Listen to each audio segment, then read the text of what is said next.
आपकी long term investments के लिए कौन सा डीमैट अकाउंट बेस्ट होने वाला है, ये हम आज की इस वीडियो में डिस्कस करेंगे। और मैं ये बताऊंगा आपको, बेस्ट ही नहीं, ऐसा डीमैट अकाउंट बताऊंगा जो आपकी लॉन्ग टर्म इन्वेस्टमेंट्स को बैंक के लॉकर की तरह सेफ बना करके रखने वाला है। वीडियो को स्टार्ट करते हैं। मेरा नाम है विकास मीना, आप देख रहे हैं डीमैट डाइव। तो गाइस, जैसा कि आप जानते हैं, हम एक सीरीज में है जहां पर हमने अभी रिसेंटली डिस्कस किया इंडिया के 4 बेस्ट डीमैट अकाउंट्स का कंपैरिजन।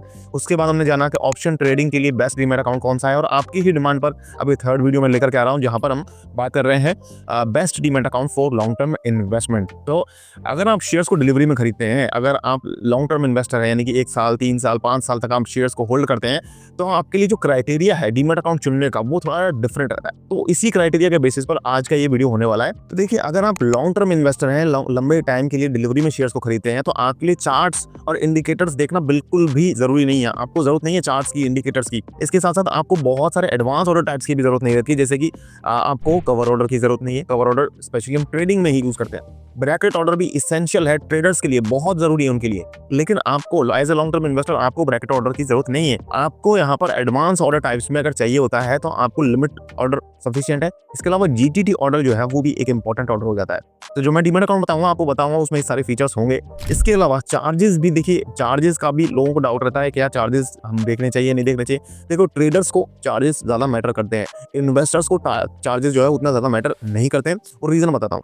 देखिए, अगर आप किसी डिस्काउंट ब्रोकर के पास डीमैट अकाउंट ओपन करते हैं, तो जनरली सभी डिस्काउंट ब्रोकर्स में 20 रुपी ब्रोकरेज की एक कैप रहती है, पर कैप, यानी कि ब्रोकरेज जो है वो 20 रुपीज से ज्यादा नहीं होता है। लेकिन अगर आप किसी full service broker, bank broker के अगर आप झांसे में आ जाते हैं, तो वहां पर हो सकता है कि वो विदाउट एनी अपर लिमिट आपसे परसेंट बेस में ब्रोकरेज चार्ज करता चला जाए, जैसे 0.20%, 0.50% तक के brokerage charges full service broker और बैंक ब्रोकर्स लेते हैं। तो अगर इतना ज्यादा अगर आप परसेंट बेस में ब्रोकरेज देंगे तो आपको ब्रोकरेज इम्पैक्ट पड़ेगा। लेकिन अगर किसी ब्रोकर में 20 रुपी मैक्सिमम कैप है ब्रोकरेज की, तो वहां पर आपको प्रॉब्लम नहीं आएगी। चार्जेस के बारे में आपको ज्यादा टेंशन करने की जरूरत नहीं है, क्योंकि जो इन्वेस्टर होता है वो बहुत ही कम बाइंग करता है, बहुत ही कम सेलिंग करता है कंपैरिजन टू ट्रेडर। ट्रेडर के कंपैरिजन में बहुत कम बाइंग सेलिंग होती है, तो ब्रोकरेज चार्जेस बहुत ही कम बनते हैं। तो अब अगर आपको चार्जेस देखने की जरूरत नहीं है, चार्ट्स को, इंडिकेटर्स को देखने की जरूरत नहीं है, तो एक्चुअली आपके लिए कौन से फीचर्स इंपॉर्टेंट है वो जान लेते हैं। तो देखिए, सबसे पहले जो इंपॉर्टेंट फीचर है वो आपके लिए हैकिंग से सेफ्टी होनी चाहिए। क्रिप्टो करेंसीज में तो ये रिस्क बहुत ज्यादा बढ़ जाता है, लेकिन डीमैट अकाउंट्स तो कंपैरेटिवली सेफर है। लेकिन फिर भी अभी रिसेंटली लास्ट ईयर में ज़ीरोधा के प्लेटफॉर्म पर एक बड़ी हैकिंग हुई थी, जिसकी वजह से, हालांकि वो उन्होंने रिकवर कर लिया था, हालांकि किसी इन्वेस्टर का लॉस नहीं हुआ, लेकिन जो हैकर्स हैं वो भी अपनी टेक्नोलॉजी को लगातार बढ़ा रहे हैं।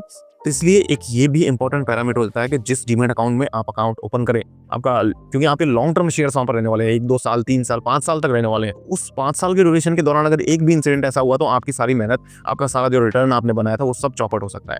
तो इसलिए सेफ्टी बहुत ज्यादा इंपॉर्टेंट है। इसके बाद आपको कस्टमर सर्विस डिसेंट हो, बहुत ज्यादा प्रॉम्प्ट और तुरंत वाली कस्टमर सर्विस हमें नहीं चाहिए। हमें रिलायबल कस्टमर सर्विस चाहिए, जो थोड़ा टाइम ले ले भले, लेकिन हमें सोल्यूशन जो है वो परमानेंट करके दे। इसके बाद ट्रस्ट और ब्रांड वैल्यू यहाँ पर बहुत इंपॉर्टेंट आ जाती है। यहाँ पर एक्चुअली रोल हो जाता है कि जो ब्रोकर आप जिसके पास डीमैट अकाउंट ओपन कर रहे हैं वो कितना पुराना है या कितना नया है। इसके अलावा सबसे इंपॉर्टेंट जो है, जो सबसे इंपॉर्टेंट है कि इन्वेस्टर के लिए, वो ये है कि जिस डीमैट अकाउंट में आपके शेयर्स पड़े हैं वो कंपनी बंद ना हो जाए, वो ब्रोकर बंद ना हो जाए। और ये कई सारे लोग पूछते भी है, डाउट्स भी होता है उनका, कि अगर ये ज़ीरोधा, आप स्टॉक, एंजल वन, ग्रो वगैरह जो बड़े बड़े ब्रोकर्स हैं, अगर ये बंद हो गए तो क्या होगा।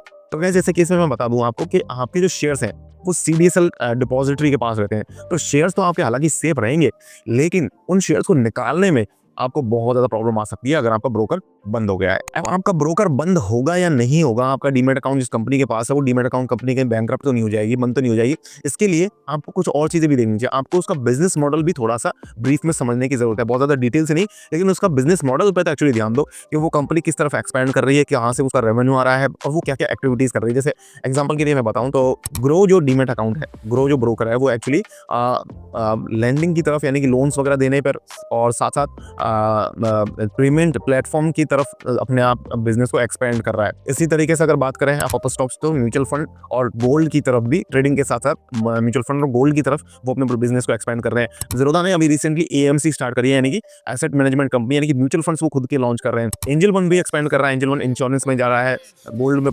एसजीबीज में जा रहा है, और इस तरीके से बहुत से अलग अलग सेगमेंट में। लेकिन अब यहाँ पर देखने वाली बात यह है कि कौन सा डीमैट अकाउंट आपके लिए बेस्ट रहने वाला है लॉन्ग टर्म इन्वेस्टमेंट के केस में। तो एक एक करके बात करते हैं गाइस। यहाँ पर मैं अपनी इस लिस्ट में बैंक और बैंक ब्रोकर्स को और जो फुल सर्विस ब्रोकर्स हैं उनको कंसिडर नहीं कर रहा हूँ, क्योंकि उनके चार्जेस बहुत ज़्यादा रहते हैं और सर्विसेज जो है वो डिस्काउंट ब्रोकर वाली ही आपको मिलती है। तो कोई बहुत ज़्यादा डिफरेंस नहीं है, चार्जेस हम क्यों ज़्यादा पे करें जब हमें सर्विस मिल रही है। और कई सारे डिस्काउंट ब्रोकर्स ऐसे हैं जो काफ़ी पुराने भी हो चुके हैं। तो मैं जनरली डिस्काउंट ब्रोकर्स के बारे में ही बात करूँगा। सबसे पहले बात करते हैं ग्रो के बारे में। तो क्या ग्रो आपको लॉन्ग टर्म इन्वेस्टमेंट के लिए चूज करना चाहिए?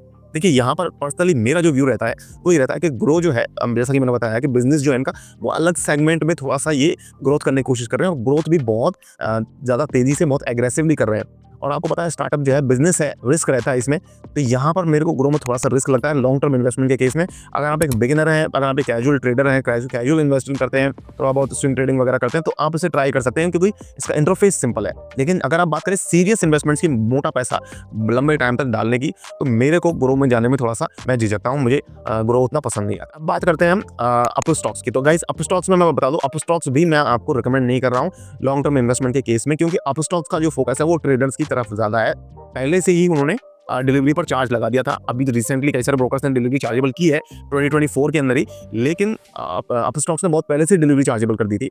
और उनके जो फीचर्स हैं, जो चार्ट्स, इंडिकेटर्स वगैरह जो एक्सपैंड कर रहे हैं, वो एक ट्रेडर के लिए ज़्यादातर फैसिलिटीज प्रोवाइड करने की कोशिश कर रहे हैं। इसके साथ साथ एक और रीज़न है यहाँ पर ग्रो और अप स्टॉक्स को नहीं ले लेगा। तो मैं आपको बता दूं, ग्रो जो है next billion technologies private limited, इनकी जो पेरेंट कंपनी है वो 2016 में ही स्टार्ट हुई है। बहुत ज़्यादा टाइम नहीं हुआ इनको, और पॉपुलैरिटी तो इसने गेन करना स्टार्ट किया है ग्रो ने 2019 में।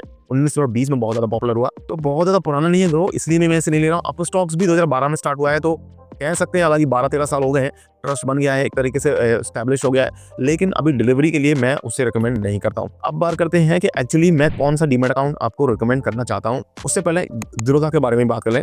देखिए, ज़ीरोधा आपको जो है फ्री डिलीवरी आज की डेट में भी प्रोवाइड कर रहा है। तो चार्जेस तो यहाँ पर एक्चुअली आप लॉन्ग टर्म इन्वेस्टमेंट करें तो कम पड़ने वाले हैं, लेकिन मैंने बताया चार्जेस को आप उतना ज़्यादा आप तवज्जो ना दें अगर आप एक लॉन्ग टर्म इन्वेस्टर है। तो फिर भी आप चाहे तो ज़ीरोधा का यूज़ कर सकते हैं। हालांकि जैसे मैंने बताया आपको, कभी रिसेंटली यहाँ पर पिछले साल कुछ हैक वगैरह भी हुआ था, लेकिन फिर भी ज़ीरोधा एक कंसिडर किया जा सकता है लॉन्ग टर्म इन्वेस्टर के इन्वेस्टमेंट के लिए। अब जो मैं बेस्ट डीमैट अकाउंट आपको बता रहा हूँ लॉन्ग टर्म इन्वेस्टमेंट के लिए, वो बता रहा हूँ एंजल वन। एंजल वन में इसलिए बता रहा हूँ क्योंकि देखिए, ये 1987 से मार्केट में काम कर रहा है, बहुत पुराना, बहुत ही पुराना ब्रोकर है, ट्रस्ट बना हुआ है, इनकी ब्रांड वैल्यू बनी हुई है, एस्टैब्लिश्ड है। तो पहले फुल सर्विस ब्रोकर के तरह काम करता था ज़ीरोधा, और अप स्टॉक्स के जब मार्केट में एंट्री हुई, डिस्काउंट ब्रोकिंग का ट्रेंड स्टार्ट हुआ, इन्होंने भी अपने ब्रोकरेज को कम किया। और इनफैक्ट आज भी कई सर्विसेज ऐसी दे रहे हैं, जैसे कि स्टॉक टिप्स आपको प्रोवाइड करते हैं, जो फुल सर्विस ब्रोकर देते हैं। वो कई सारे फुल सर्विस ब्रोकर भी चार्ज लेते हैं उसके लिए, लेकिन एंजल वन आपको free of cost stock tips provide करता है। तो इस तरीके से एंजल वन मुझे लगता है आज की डेट में सबसे रेलेवेंट ब्रोकर है जो आपको लॉन्ग टर्म इन्वेस्टमेंट के लिए यूज करना चाहिए। इसके साथ आपको स्टॉक SIPs का फीचर भी इसके अंदर मिल जाता है।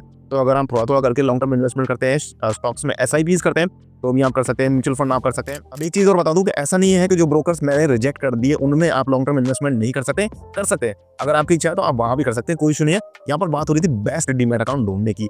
तो मेरी नजरिए में जो बेस्ट डीमैट अकाउंट है लॉन्ग टर्म इन्वेस्टमेंट के लिए, वो है एंजल वन का। लिंक भी आपको मैं डिस्क्रिप्शन में दे दूंगा, आप चाहे तो वहाँ से डीमैट अकाउंट ओपन कर सकते हैं। और अगर आपको वीडियो पसंद है तो वीडियो को लाइक जरूर करना है और सब्सक्राइब करना है चैनल को, क्योंकि अभी सीरीज में हम बात करेंगे स्विंग ट्रेडिंग के लिए कौन सा डीमैट अकाउंट अच्छा रहेगा, ETF के लिए कौन सा डीमैट अकाउंट अच्छा रहेगा, म्यूचुअल फंड और SIPs के लिए कौन सा डीमैट अकाउंट अच्छा रहेगा। इस तरीके से और भी कई सारे टॉपिक्स हैं। तो चैनल को सब्सक्राइब करें, बेल आइकन को दबाएं और मिलते हैं गाइस नेक्स्ट वीडियो में। तब तक के लिए मुझे दीजिए इजाजत। जय हिंद, जय भारत।